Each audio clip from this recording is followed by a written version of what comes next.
say tao nào đâu ý phải chân đang ngó lo cay hi bọc phi mà ý với trái nàng ngàn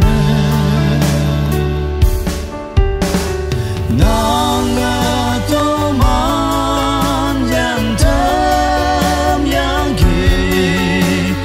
yêuwan nàng man yong na anu vi ho o buông yên lạc chừng na nàng tô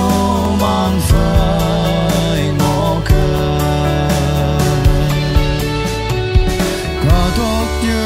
sang ở bóng bù hay hoàng ya quen tu ở say mơ bù ya yang ya cơ tao yang thơm trên thơ tao ý phải ngọn